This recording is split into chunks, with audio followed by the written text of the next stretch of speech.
Olá pessoal, estou aqui com o repórter Mauro Naves da Rede Globo, larga experiência em cobertura de Copas do Mundo, sempre ao lado da seleção. Mauro, eu queria saber de você primeiro um pouquinho essa tua trajetória aí em Copas, né? Quando é que você começou a cobrir Copa do Mundo? Desde quando que você está nessa jornada aí de Copa do Mundo?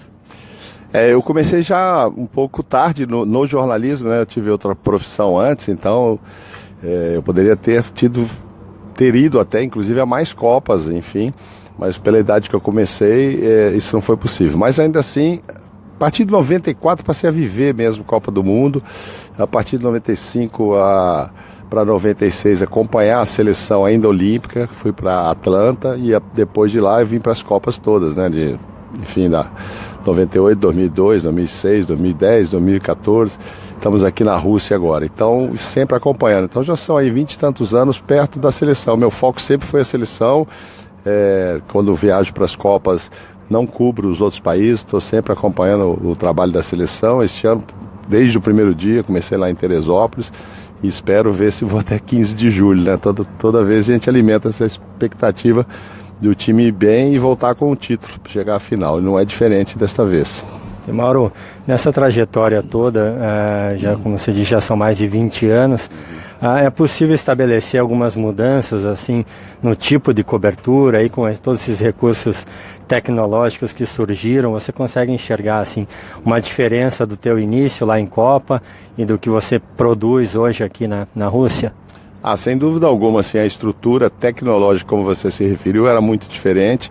Então, vamos botar lá em 1998, para ficar uma coisa assim de 20 anos, você fazia uma reportagem, tinha que levar a edição para um caminhão enorme, que a Globo importava esses caminhões de outros países, contratava, terceirizava, que a gente chama de SNG, precisava daquele caminhão enorme para mandar via satélite, etc. E tal. Hoje, 20 anos depois, a gente vem com um aparelhinho pequenininho que carrega nas costas, que a gente chama de Live View, e você entra ao vivo de qualquer lugar com a maior facilidade.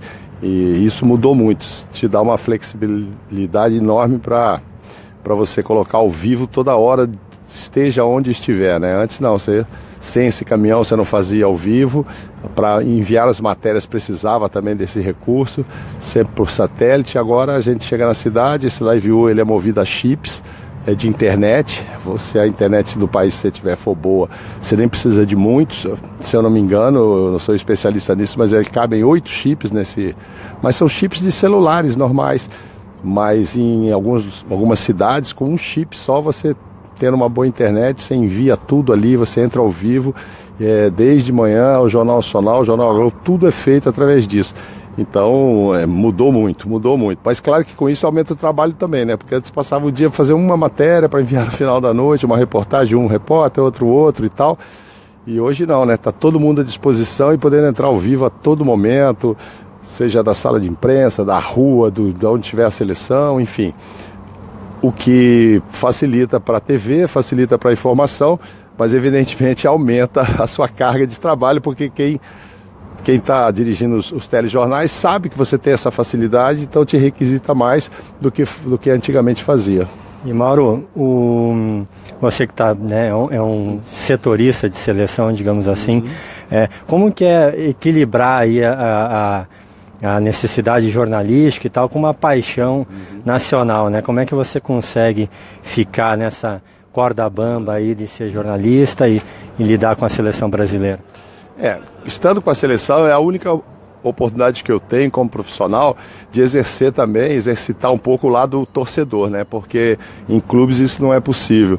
Então, evidentemente que aflora esse lado torcedor, mas não é o suficiente para que eu perca o poder de analisar a coisa com mais frieza, etc., o comportamento do time, essas coisas todas. Isso é feito com muita tranquilidade, sem paixão. Mas quando vai começar o jogo que você está assistindo ali, você quer que todo aquele desempenho que você viu no treino se reproduza no campo, mas se não reproduzir, eu quero que ganhe de qualquer jeito mesmo, e aí grito.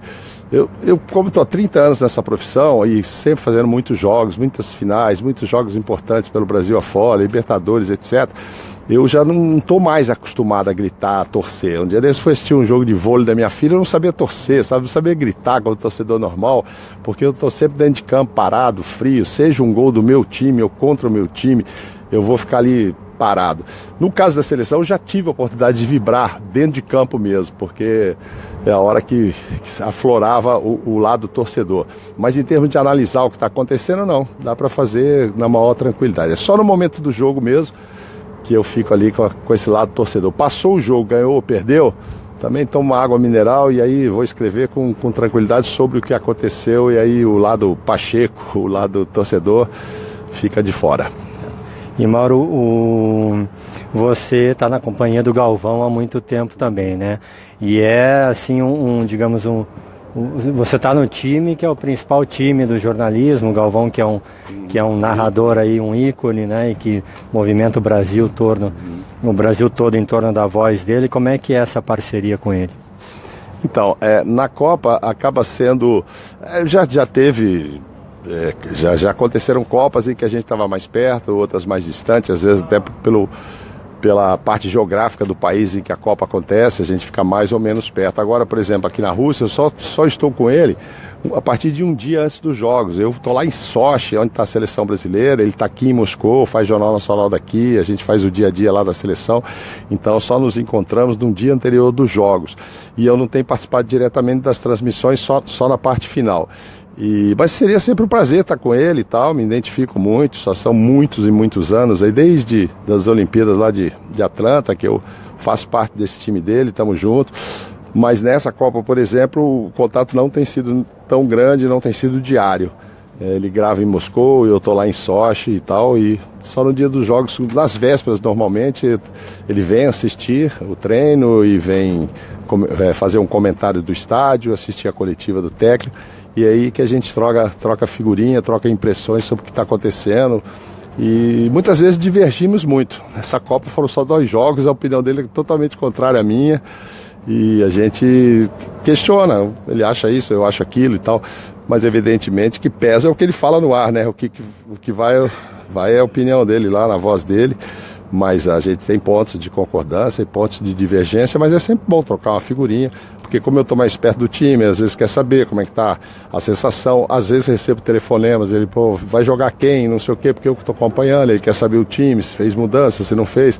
Então às vezes bater um papo por telefone, hoje em dia é muito comum o WhatsApp, né, mandar mensagem pela rede social ali, mas não tem sido um contato tão intenso como em Copas anteriores, em que ficávamos no mesmo hotel e tal, e praticamente jantávamos todo dia e tal, trocávamos mais figurinhas. Esse tem sido por telefone, rede social e só nas vésperas dos Jogos.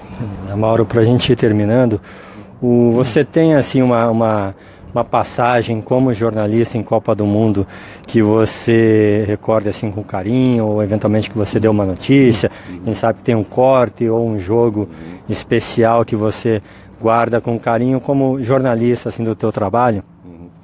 Olha, vou começar pelo primeiro lá mesmo, assim, em 98 foi minha primeira experiência fora do país na Copa, né, tinha ido em Olimpíada e tal, Copa América, essas coisas, já tinha ido, mais uma Copa do Mundo, e aí eu me lembro, assim, que eu era o último repórter a fazer a saída da seleção para os Jogos, e tive muito próximo de saber por que o Ronaldo não estava naquela final. O ônibus passou, a gente não viu ele no banco que ele normalmente sentava, o Denilson fez uma sinalização, mas o Denilson era muito gaiato, fez uma sinalização com a mão assim de negativo, eu fiquei sem entender, e eu havia ligado, eu tinha uma relação muito boa com alguns jogadores, eu havia telefonado para 2 ou 3 antes, que sempre me diziam como é que foi a pré-eleição, etc, e eles não atenderam. A pessoa que atendeu o telefone era uma pessoa que eu não tinha intimidade, então assim, não me falou do Ronaldo, então foi um lance de muita frustração. Quando eu cheguei no estádio também não sabia o que tinha acontecido, até ficar esclarecido. Se eu consigo falar com a pessoa certa, eu teria dado em primeira mão a notícia que todo mundo ficou lá confuso, vai jogar, não vai jogar, etc e tal. Aí, puxa, Coreia e Japão já foi outro esquema, foi muito bom, a gente tinha muito contato com os jogadores, às vezes ficávamos no mesmo hotel em vários jogos, então sabíamos das coisas antes, do cabelo cascão do Ronaldo, aquelas coisas todas, a gente tinha uma informação privilegiada pela facilidade com que falávamos, né? E aqui e acho que daqui para frente cada vez vai ser mais difícil, A seleção está mais blindada. Hoje você fala com o jogador por mensagem, acaba o treino, você não tem contato, muito treino fechado. A gente falava do Dunga de fechar treinos, mas o Tite também tem fechado com muita frequência. Então a gente tem, você sair com um furo, com uma coisa diferente, não é fácil não é fácil não. Você vai no feeling, você vê agora, então, a vésperas de um jogo decisivo, fica aquela história, vai mexer no time, não vai mexer, você vai cercando, né? Pessoas que você conhece, família, não sei quem, informação que você troca com o jornalista, mas, cara, assim, a certeza da notícia fica cada vez mais difícil. Acho que foi mais fácil já cobrir, e como os clubes também, né? O jogador hoje fica famoso, ele já arruma um grande staff para cuidar dele, tem assessor de imprensa, etc. Então aquele contato direto com o que interessa, né? Que é a nossa matéria-prima, que é o jogador, está cada vez mais difícil. Mauro, para terminar agora, como que você vê a qualidade da cobertura atualmente e essa crítica que às vezes se faz de que o futebol ficou muito entretenimento e tal, como que você avalia de uma forma geral? Que os meios de comunicação também, que cobrem uma Copa do Mundo, se diversificaram muito, né? Com a chegada, antes você tinha jornais muito fortes, hoje você tem sites fortes, tem gravações de vídeo que todo mundo põe na internet, tem gente que tem blog pessoal, usa o YouTube, etc. A coisa mudou de figura. E nessa loucura de todo mundo querer sair na frente, dar furo, às vezes também se corre o risco de se falar bobagem, de fazer o que não deve. Aí a própria imprensa, na falta de informações do time, a própria imprensa vira alvo de notícia. A emissora tal, o cara da emissora tal fez isso, fez aquilo, quer dizer, umas coisas que não, eu acho que não fazem muito sentido, né? A gente está aqui para cobrir o time, o Tite, as coisas de lá. Mas você pega aí 1000 negros querendo notícia e não tem notícia, tudo passa a ser notícia. O comportamento seu, pessoal ali dentro, se você derruba o prato de comida, vira uma nota, porque tem sempre um espaço para isso, ou seja, num site ou numa gravação de YouTube e tal. Acho que diversificou muito. Não sei ainda se isso é para o bem ou para o mal, mas o foco foi ampliando, diluindo, né? Você vinha para fazer uma Copa, para saber se o time ia ganhar, não ia ganhar, focar na comissão técnica de jogadores, e hoje tudo vira notícia.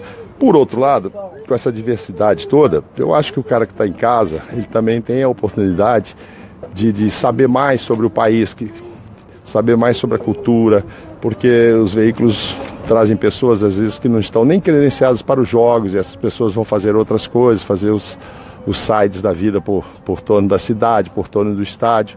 Então, assim, para o objeto final nosso, que é o torcedor que está no Brasil, que não veio, ele passa a ter opções de coisas que antes também não tinha, porque eram equipes mais reduzidas que vinham focadas em só fazer o futebol, que você tinha um número limitado para isso. Hoje você tem gente para fazer tudo.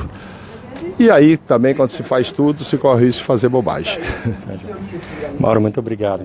Valeu. Valeu. Boa sorte. Tchau, tchau. Gosta do Brasil, né?